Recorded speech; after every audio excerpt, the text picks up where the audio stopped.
Razer 嘅產品一直深受電競玩家歡迎，近日就推出咗 Leviathan 5.1聲道音效系統，只需要2組揚聲器就可以提供5.1環迴立體音效，擺放喺大廳或者自己房間嘅電腦桌上面，亦能夠得到逼真嘅效果。Razer Leviathan 支援接駁電腦裝置或者影音設備輸出音效，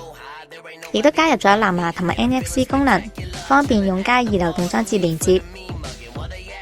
Leviathan 嘅5.1聲道只係用咗一組提供環繞音效嘅3巴，加上重低音揚聲器，即可以提供強勁嘅音效。隨機附送2組腳墊，可以調整0度、15度同埋23度嘅上揚角度，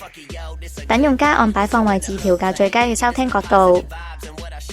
3巴嘅主要面板提供多組功能鍵，除音量加減鍵、靜音鍵同埋輸入設定鍵之外，仲加入咗杜比鍵，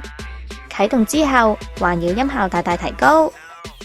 仲提供3組唔同嘅環境模式，包括遊戲、音樂同埋劇院模式俾用家選擇。用家只要按下模式選擇鍵就可以轉換，面板上面就要綠色背光燈顯示狀態。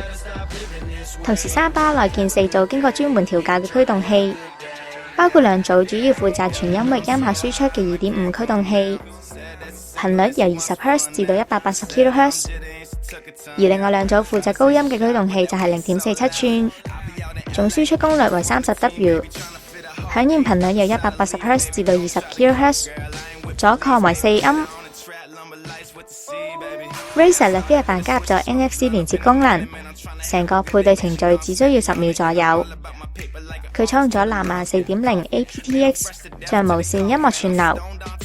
支援 aptX 數碼音訊編碼技術，主要用嚟加強傳輸高品質音樂檔案效率同埋減低延遲嘅問題。此外 Leviathan 支援多種而家流行嘅有線同埋無線音源輸入，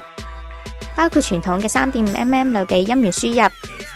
另外支援更高質素嘅光學數碼 SPDIF， 可以提供高倍真度嘅音效輸入。